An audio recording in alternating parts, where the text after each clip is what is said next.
For the first time in this series, our Broncos are headed to Arrowhead, facing off against Patrick Mahomes and the Kansas City Chiefs, followed by a battle at home against the first place Atlanta Falcons. It has obviously been a struggle this year for our Denver Broncos. We now sit at a record of 2-7. And it's not going to get any easier today. As we know, the Chiefs are one of the best teams in the NFL. They have pretty much owned the Broncos over these past few years. And Atlanta's going to be a tough matchup as well. Although we showed some good things in the last episode, facing off against the only remaining undefeated team in the NFL, that being the Baltimore Ravens. And we nearly won, if not for a shaky performance from Bo Nix. The run defense was unbelievably good. Derrick Henry had 13 carries for 3 yards.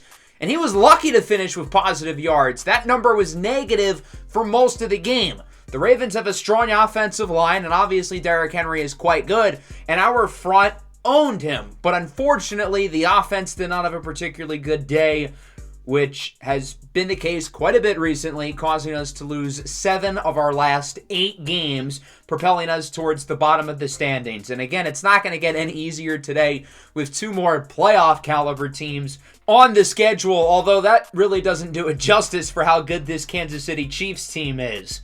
The last episode was also the trade deadline, and as you can imagine, we mostly were sellers. We made 2 trades, both with the Vikings, giving them Samaje Perine and Levi Wallace for Brian Asamoah and a 6th-round draft pick. There were some other notable moves around the league, including Colton Miller to Washington, and Amari Cooper, now in our division for the long haul. He was traded to the Chargers and then signed a 4-year, $90 million extension to stay with the Chargers for the foreseeable future. We've got a breakout challenge here for Baron Browning. I figured it would be for him. He's coming off his best game of the year a week ago with 3 TFLs and a sack and a half. I think the goal we're going to pick is 6 tackles plus a tackle for loss. That seems pretty doable. The tackle for loss in particular, I think we should be able to get. The 6 tackles is going to be a little bit trickier since he mostly plays with his hand in the dirt as a defensive lineman. But we're certainly going to try, and if we can get him up to superstar development, I think that'd be a pretty big deal. So let's look at the Chiefs, the back-to-back Super Bowl champions who are looking to make it 3 in a row, and they have certainly played up to that level this year.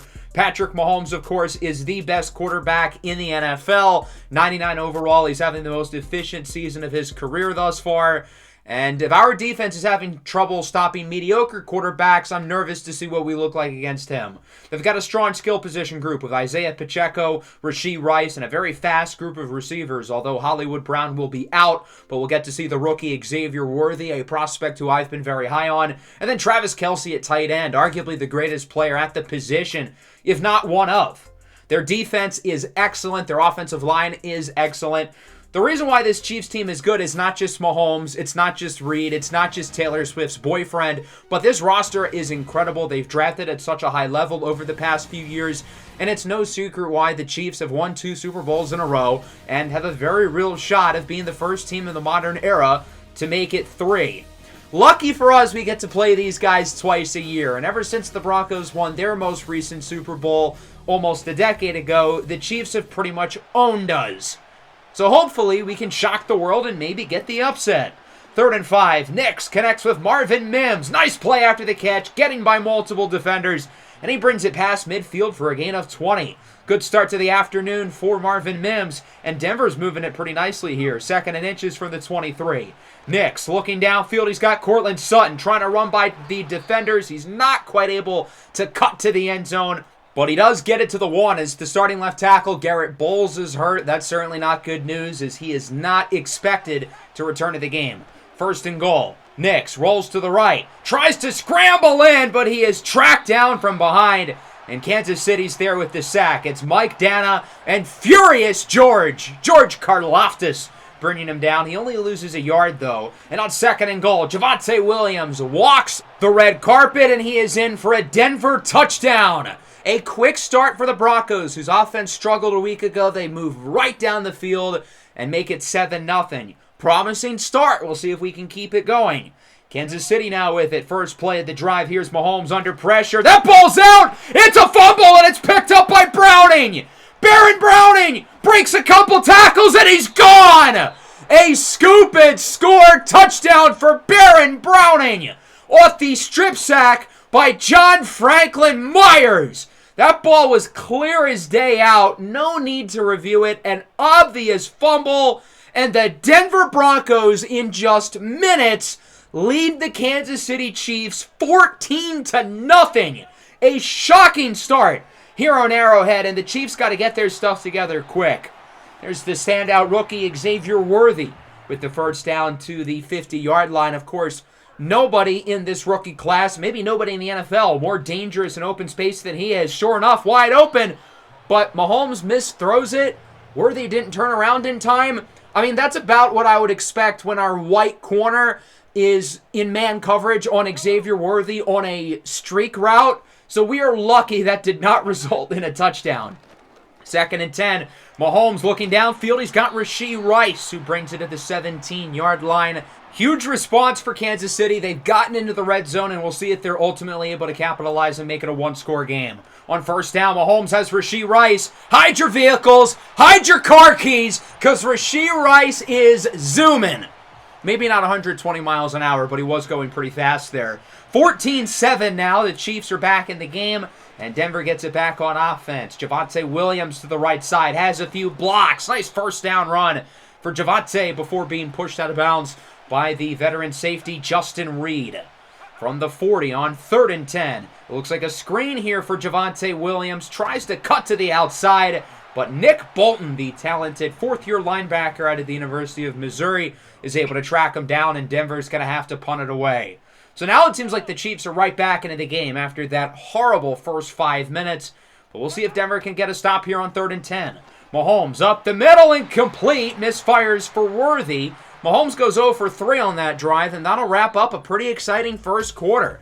It looks like the Broncos are going to make it a game here in Arrowhead. They lead 14-7 with an impressive lead drive, followed by a defensive touchdown. Things have slowed down since then for the Broncos, but we'll see if they can carry this lead a little bit further. 3rd and 7 now from the 47 early in the second for Denver. Nix looks to throw it, looking on the slant route up the middle. It's hauled in by Josh Reynolds for a first down to the 31. Good timing there by Nix. Waited to make sure Reynolds would have space to come down with the catch. Nix and empty here on first down, goes up the middle for Marvin Mims. He brings it to the 14-yard line, and Denver's offense once again appears to be in business. Prime position to make it a 2-score game. We'll see if they can punch it into the end zone. 3rd and 4 from the 9. Here is Bo under pressure, and he cannot escape the pocket. Sacked on the play. Mike Dana and George Karlaftis again bring him down, and that'll send out the field goal team. 35-yarder for Will Lutz is up and through, and Denver is now up by multiple scores at 17-7. Another big drive here for the Chiefs, and another 3rd down and 10.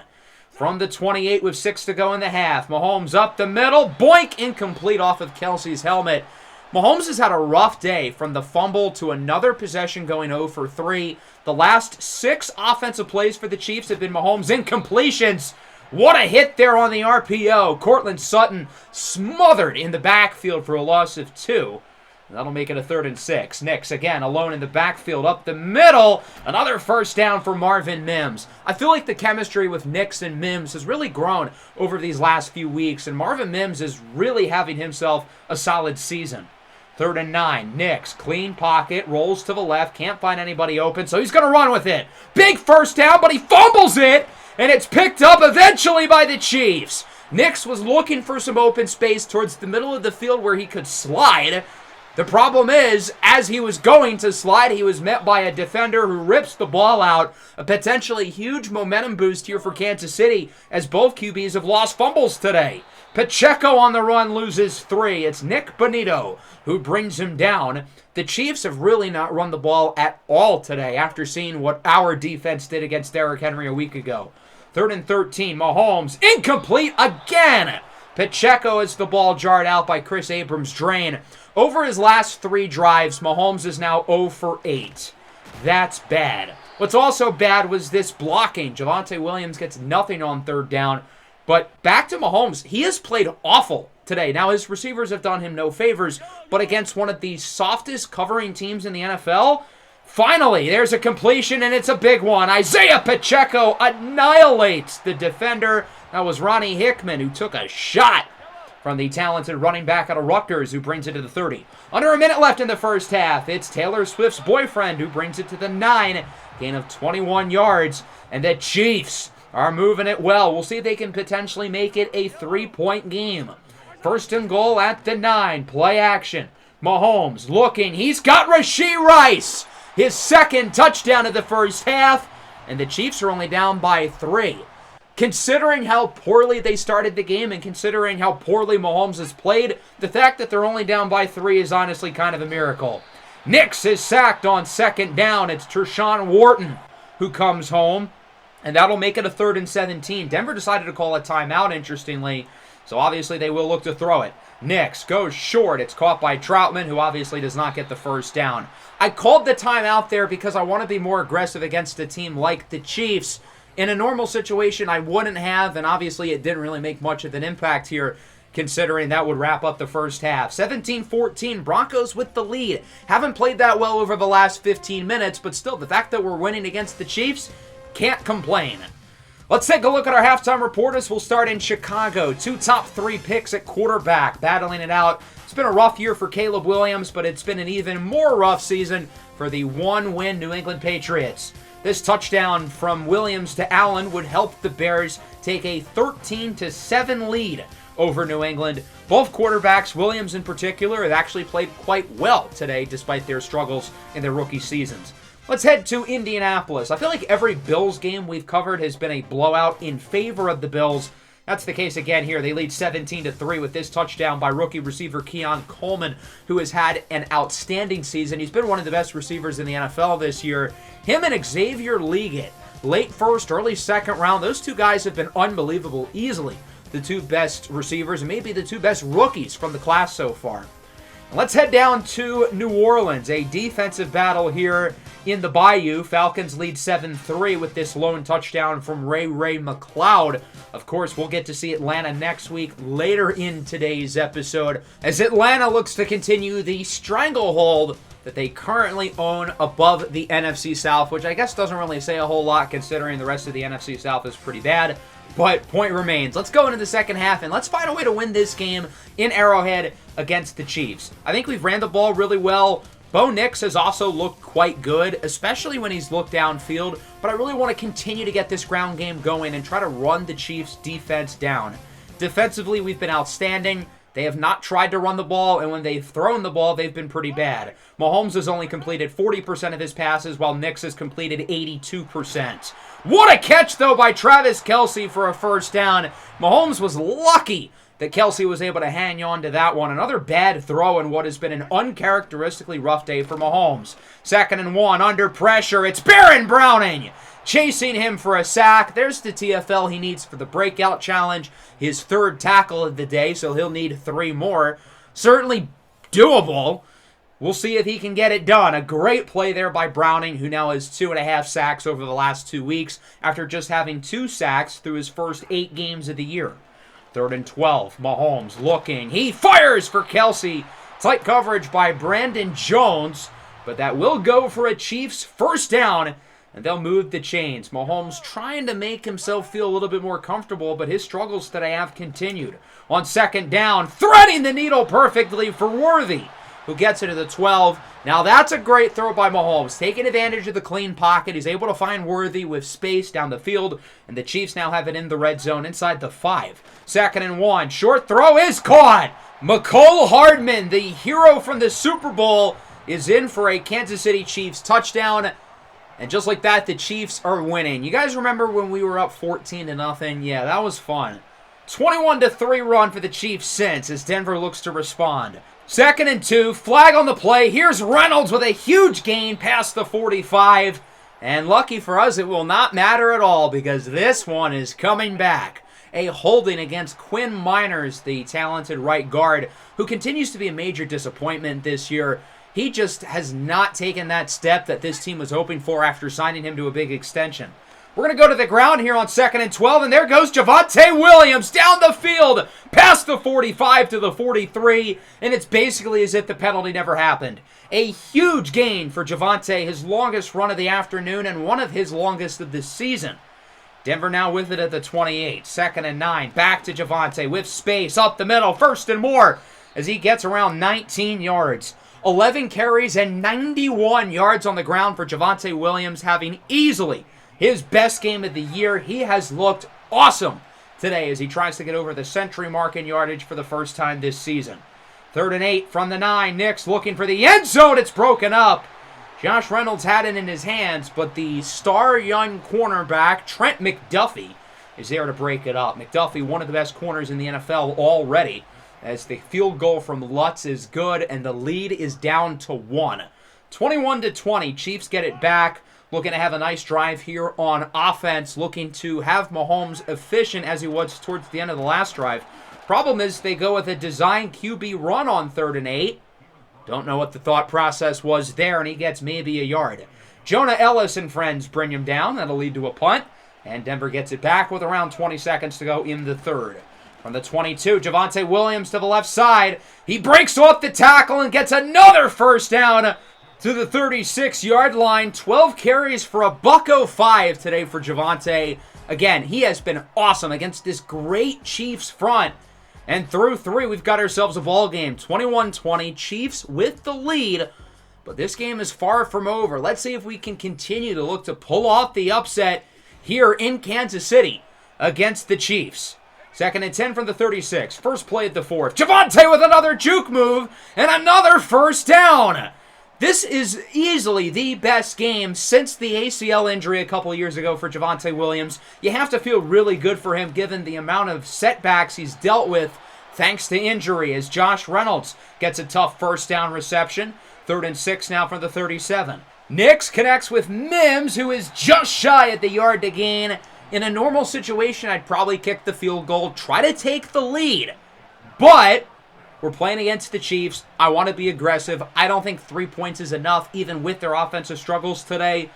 We're going to go for it. We want a touchdown on this drive, as Audric Estime will get the first down. He gets around 4. That's more than enough to keep the possession moving, and Denver will keep it on offense. Under 8 minutes to go now from the 28-yard line. Bo will look to throw it, looking downfield. It's Franklin! And he gets it to the 3, a gain of 25 yards for Troy Franklin. The Oregon connection strikes yet again. Denver's having some trouble rushing it in, though. 3rd and goal at the 1. Javonte punches it in for a score, and the Broncos are winning. Who would have thought coming into this game, Denver holds the lead in the 4th quarter against the Kansas City Chiefs. But Javonte has been so good in this game, and we'll see now if Denver can get the 2-point conversion. Looking to make it a clean 7-point game.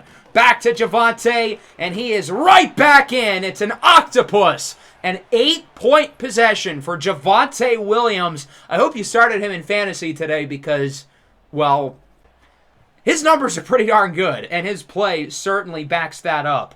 Big possession here for the Kansas City Chiefs, down by 7. Mahomes is picked off! First play of the drive is the only play. Patrick Surtain the second with the interception, and Denver gets the ball right back. Surtain continuing his unbelievable season. The only reason why this defense has been competent this year, although I want to give the defense credit, they've had back-to-back pretty solid games. Today certainly included, the biggest play of which, that interception by Surtain. And with the good field position, there is no excuse not to make this a 2-score lead. We're trying to run off as much clock as possible. 3rd and 3 at the 27, play action. Fake jet sweep, short throw for Mims, and he only gets a yard. So that'll make it a 4th and 2. Madden suggested we should go for it again. We got a conversion on the last drive. I think that would be the stupidest and most irresponsible thing we can do. I get that I want to chew more clock, but take the 2-score lead when you get the chance. The 43-yarder for Lutz is through, and it is 31-21. I don't love that we gave the Chiefs the ball back quickly, but we're up by 10. That's a big deal. The Chiefs need to score here, and even so, we'll still be winning if they do. If the defense gets a stop here, this game is pretty much over. 2nd and 10 for the 23. Mahomes alone in the backfield, under pressure. He is sacked. It's John Franklin Myers again, his 2nd of the afternoon, and that'll make it a 3rd and 19 with under 4 minutes to go. Mahomes up the middle. He's got Rashee Rice, who makes up the yards from the sack, but is quickly wrapped up by Riley Moss. 4th and 10. Chiefs go no huddle. This might be for the game. Mahomes looks to throw it up the middle. He's got Hardman, who does not get the first down. Denver with the stop. P.J. Locke saying he's too little. Denver forces a turnover on downs. Now it's time to chew some clock and end this game for good. 3rd and 3. First down for Javonte. He could cut to the outside, maybe get the touchdown, but we want to have him down at the 9 just so we can have more of an opportunity to chew some clock, burn these timeouts, and let this clock run. 3rd and goal from the 5. Kansas City now out of timeouts as Bo Nix calls an audible, looks to throw it, goes short for the fullback Michael Burton, and he gets maybe a yard. Quickly wrapped up by Tyree Gillespie. We would chew off as much clock as possible and then bring out the field goal team. The kick from Will Lutz is good, and it is now 34-21 with just over a minute to go. The Chiefs need a miracle. Now, if anyone's going to do it, it would be Mahomes, but with his struggles today, I wouldn't feel so confident. Short gain there for Hardman. The clock will run out, and that'll do it! The Broncos come into Arrowhead and upset the Kansas City Chiefs 34-21. Without a doubt, our best win of the year, and it's not just that we beat a great team, a division rival on the road, but this was our most convincing win. If you look at our other 2 wins, we could have easily lost those games. Week 1 against Seattle went into overtime. Week 5 against the Chargers, the game was down to a 4th down with 20 seconds left, and we were losing before a late touchdown by Courtland Sutton. Today, we had the lead for most of the game. We had an awesome 4th quarter, and we won by multiple possessions. The Chiefs didn't even try to run the ball. Pacheco only had 3 carries. They saw what we did last week and tried to rely on the pass. Bo Nix was really solid. He didn't need to make too many big throws, but he was super efficient, completing 79% of his passes. We didn't need him to be Superman. We needed him to be solid, and he was really solid. Mahomes, meanwhile, only completing 50% of his passes. And again, the receivers did not do him many favors, but this was a very uncharacteristic game for Patrick Mahomes. He really struggled for the most part. The biggest story in this game, though, has to be the play of Javonte Williams. He was exceptional. 21 carries for 137. We saw big gains from him, making guys miss, breaking tackles. He was awesome. And then again, Pacheco barely got the ball. They didn't even try to run it. Rashee Rice played well. Kelsey played well. But, of course, some bad drops. 2 for Hardman, 2 for Worthy. And then defensively, I thought we were really solid. We forced timely turnovers with the strip sack by JFM, leading to the scoop and score touchdown by Baron Browning, who unfortunately did not complete his breakout challenge. Surtain as well at the interception. I thought our coverage was really good. The run defense, when they needed to be, they were really good. So I'm upgrading John Franklin Myers here. He ended up getting +6 power moves. I didn't even upgrade his power archetype, and his power rushing rating went from a 77 to an 80. I've seen players go up by 2 in a certain archetype. I've never seen players go up by 3. That's definitely a first. Of course, Baron Browning did not complete the breakout challenge, but the defense played well. He played well, obviously, with a big sack and a defensive touchdown, but unfortunately no development increase for him. We do have 4 new injuries, though. This is certainly not good. Our 2 starting offensive tackles, Garrett Bowles and Mike McGlinchey, will be out for the next 3 games. And then DJ Jones and Malcolm Roach on the defensive line will also miss multiple games each. We are getting battered and bruised like crazy at the line of scrimmage, and we're going to have to figure out what we're going to do because our offensive and defensive line play might go down quite a bit with those losses. As we take a look at our scores around the league, the Ravens lose their first game of the year, dropping a close one to the Cincinnati Bengals. That headlines an interesting slate of games here in Week 10. Players of the Week, Daniel Jones makes it along with Joe Burrow, Will Anderson, and my guy, Terrion Arnold, with 3 interceptions, I think off of C.J. Stroud, interestingly enough as well. That'll bring us to Week 11 and our matchup here against the Atlanta Falcons. First things first, we've got to figure out what we're doing with this offensive line. Matt Peart is going to start at left tackle. Nick Gargiulo, the 7th-round rookie, will start at right tackle with Ola Udoh as the backup. Yeah, not great. As for the defensive line, we don't have many healthy ones, so we're going to bring up Ioma Uwazurike from the practice squad. Pretty much every healthy defensive lineman on this roster is going to have to play quite a bit because, again, we don't have many. Meanwhile, Zach Kuntz will take his spot on the practice squad, and now that sets us up for our matchup here against Atlanta. They ended up losing last week to New Orleans. They do lead the NFC South, Albeit the NFC South is a pretty bad division, although maybe I shouldn't be talking smack because we lost to the other 3 teams in this division this year. Let's see if we can break the curse against Atlanta. The Falcons, of course, led by Kirk Cousins. They also drafted Michael Penix in the first round. Definitely an interesting strategy. Can't say it was a smart strategy to bring in both of them, but it sure was a strategy. They do have an excellent skill position group with Bijan Robinson, Drake London, and Kyle Pitts. It's going to be hard to stop them. Their defense is a little bit older, but pretty solid. There's a reason why this team is in first place in their division.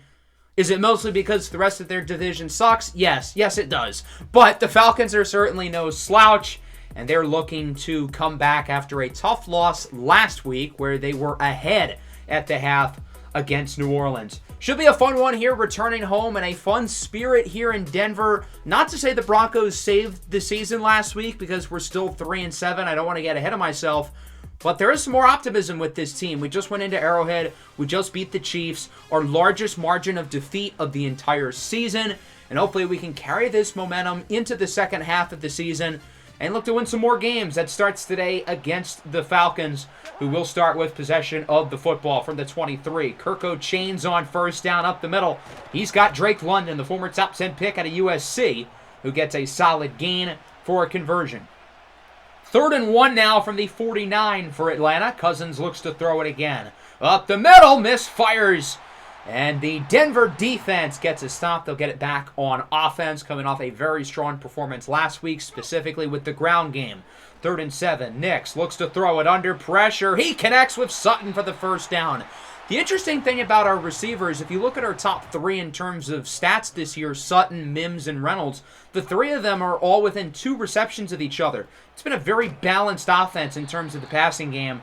As on 3rd down, Javonte Williams only gets a yard. He's wrapped up by A.J. Terrell. We thought about going for it, but would decide to punt it as the Falcons get it back. And that one is jarred out at the hands of Ray McLeod. Good coverage there by the Broncos. That'll lead to another punt, and Denver gets it back. So far, not much offense here in the first 7 minutes of this one, as Nix connects with Marvin Mims for the first down, juking away from the defender, and he brings it nearly to midfield. Marvin Mims has been such a weapon after the catch. A big reason why I was a huge fan of him coming out of Oklahoma, and that has been his calling card this season, as his chemistry with Nix continues to improve, as I touched upon in the game against Kansas City. Look at Javonte, another impressive run for a first down. He was not making these types of runs early in the season, breaking multiple tackles around the line of scrimmage, turning gains of 4 into gains of 11. And this play is a loss of 3. Not so successful there. He's wrapped up by Caden Ellis. And that'll make it a 3rd and 6 with 30 to go in the first quarter. McLaughlin, the running back in the backfield here for the Broncos. Play clock winding down at around 6. That's when Nix will snap it. Looking to throw it, can't find anybody open. Rolls to the left, hit as he throws, incomplete. Good coverage there by Atlanta. None of the receivers really had any space, and that'll bring out the field goal team. Certainly not a chip shot. 54-yarder for Lutz is good. And Denver leads 3-0. Got to give Will Lutz credit. He certainly had his ups and downs early in the season, but over these last few weeks, he's been really solid. So the Broncos lead 3-0 with just 10 seconds left to go here in the first quarter. The Falcons so far have struggled on offense. We'll see if this is the drive where they can get something going. Cousins, downfield, what a catch! Ray McLeod with Moss basically smothering him. Gets it to the 46 as Atlanta gets it past the 50 for the first time today. Moss looks visibly angry. And through one, we've got a defensive battle. The Broncos lead it 3-0. Certainly a really good start for the defense. The offense, not so much. But we'll see if defensively we're able to keep this up. Now, again, Atlanta is past midfield for the first time today. And they would actually move the ball all the way to the 10. Slowly but surely, a very efficient drive down the field. Trying to end with a touchdown, and that's exactly what they get. It's Drake London with the score. He beats Surtain on that rep. A rare poor play and coverage from Patrick Surtain. And it's now a 7-3 ball game. So the Broncos have it back at the 30, trailing for the first time this afternoon as Javonte Williams loses 2 more. He is wrapped up once again by Caden Ellis, and so far the Bronco run game has looked a lot worse than they did a week ago. 3rd and 9, nearly halfway through the second quarter already. Wide open is Sutton down the field with a huge gain past the 45 to the 42. Big play there for Courtland Sutton, keeping the chains moving for the Broncos as they now have it past midfield. Following play, here is Nix under a little bit of pressure. He is looking to get out of the sack. Rushing forward, and here goes Bo! What a run by Vanilla Vic! He brings it to the 28-yard line. Bo Nix, you are something else. Now for the 24 with under 4 to go in the first half. It is a 2nd and 6. It's a jet sweep for Marvin Mims, and he loses 4. Arnold Ebiketie brings him down, and that'll make it a 3rd down now for Denver. From the 28, with just over 3 to go in the half. Nix under pressure, no time to throw it. He is sacked on the play by Caden Ellis, who has lived in the backfield here, coming in off of the design blitz. Finds a hole within the offensive line and is in the backfield for the sack. 53-yard try for Lutz will squeak in. 2 50-plus yard field goals in this game for Will Lutz. And it is now a 7-6 lead. Denver cuts the deficit to 1. Atlanta has it back. 2.5 to go in the first half from the 30-yard line. Their offense looking to carry over the momentum from their last possession. Cousins is sacked, though, on 1st down. Angelo Blackson, one of the only healthy players left on the defensive line, brings him down. 3rd and 17. Final play before the 2-minute warning. Here is Cousins. He's got Kyle Pitts, who gets by Surtain and ends up with the 1st down. A big gain for Kyle Pitts as he gets nearly 20. The Kyle Pitts fantasy owners have been waiting for that for 3 years. And when I say the Kyle Pitts fantasy owners, I'm directly referring to myself. From the 47, back to Pitts, and he is smothered in the backfield for a loss of 2. Riley Moss brings him down, and that'll make it a 3rd down with a minute to go in the 2nd quarter. Cousins fires. He's got London for the 1st down. Another catch allowed by Patrick Surtain, who has probably had his worst half of the year. Doesn't say a whole lot. He hasn't had many bad ones, but he hasn't been particularly good today. Bijan breaks the tackle on the screen. Into the red zone, past the 10 to the 6. Huge gain for Bijan Robinson, and Atlanta is getting closer and closer to this end zone. We'll see if they can punch it in. 1st and goal. Up the middle, Ray McCloud with the score. The Falcons high on cloud 9. That was really corny. Forget I said that. It's now 14-6. Denver has it with 35 to go in the half, looking to get some late points. Nix takes a shot. He's got Sutton to the 38, and Denver uses a timeout. That's their first. Now a 3rd and 10 with 18 seconds left in the half. Nix will look to throw it. Under pressure, up the middle. It's Marvin Mims with another 1st down. Tries to get out of bounds, but Terrell has him wrapped up at the 22, and Denver's going to have to use another timeout, their 2nd. Down to around 12 seconds now from the 22-yard line. Here is Nix. Under pressure. Tries to get out of the sack, but he cannot. Rook Arororo, the rookie out of Clemson, brings him down. Some teams will kick the field goal, but with 8 seconds left, you might as well go for the end zone, especially considering there's no deep safety. Nix wants it all. He's picked off. Richie Grant with the interception, and Denver will be held scoreless to end the half. Someone's got to tackle him. And finally, McLaughlin catches him at the 47. I don't think that was a bad play call. With 8 seconds left, that's enough time to go for the end zone, especially with no safeties back deep. Marvin Mims had nobody in front of him. The problem is that Bo Nix completely underthrew the pass. That's the only issue there. If Bo Nix puts enough loft on that pass, that's possibly a touchdown, but instead, it's a turnover. 14-6 as we go into halftime, and we take a look at our halftime report around the rest of the NFL. The Mahomes and Allen rivalry, if you can even call it a rivalry, continues here in Buffalo, and we've got ourselves a good one so far, as this game is knotted up at 10. Another touchdown here for Rashee Rice, speeding into the end zone. Would not be a first time for him. Both teams really need to win this game, considering they have very identical records. It may very well matter for seeding whether either of them win the division or not. Let's head to Philadelphia, the Thursday night game earlier this week. Keep in mind, no Jalen Hurts, out with a quad tear. Kenny Pickett got the start for Philadelphia, and it went about as well as you would have expected for them. Jaden Daniels and the Washington Commanders would win this game 24-7, continuing their exceptional season as they now have a record of 8-3. This Washington team looks for real. Who could have seen this coming going into the year? They have been one of the best teams in the NFC. And could they make a run at the playoffs? It's possible. In LA, the Bengals and the Chargers, 2 of the best teams in the AFC, 2 of the best quarterbacks in the AFC, and this has been the high-scoring thriller that everybody could have hoped for. Knotted up at 20 late in the first half. Joe Burrow and Justin Herbert have both been putting on a show. Burrow 10 of 15, 2 scores, Herbert 12 of 21, 2 scores. Ladd McConkey with a huge game, 6 for 72 and a touchdown for the rookie wideout out of Georgia.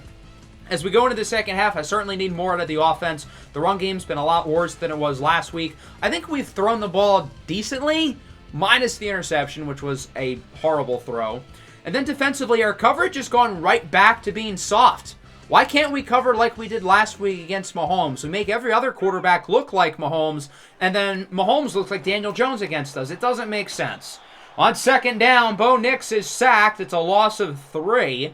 Eddie Goldman leads the pressure. The middle of this offensive line continues to struggle, and it certainly doesn't help having 2 backups at tackle. 3rd and 9, Nix on the run, hoping somebody gets open. Franklin is, but the pass is behind him, incomplete. Good pressure there by Atlanta. Nix unable to make what would have been a really impressive throw, and the Falcons get it back from the 45. 2nd and 7, Cousins up the middle. Short play for Mooney, who takes a big hit, but not before getting the first down. Now from the 30, 2nd and 5, Cousins looking for the side. He's got London, who gets by Surtain. Drake London breaks a few tackles and gets it to the 6. The struggles for Patrick Surtain continue, and the tackling for this entire secondary continues, as has been the case throughout the entire season. 3rd and goal from the 2, Cousins for Bijan Robinson. He is in for a score, and the Falcons make it a 2-possession ball game. It is now 21-6. Big drive upcoming for Denver. Got to get it together here. Still have not found the end zone yet, as it's 3rd and 6. Nix, short throw, caught for a first down and more. Marvin Mims to around the 45-yard line. Another impressive play after the catch, and Denver keeps the possession going. 2nd and 8 from the 46. Play action. Nix under pressure, sacked again. David Onyemata into the backfield, forcing a loss of yardage, and that'll make it a 3rd down and 16 for the Denver offense.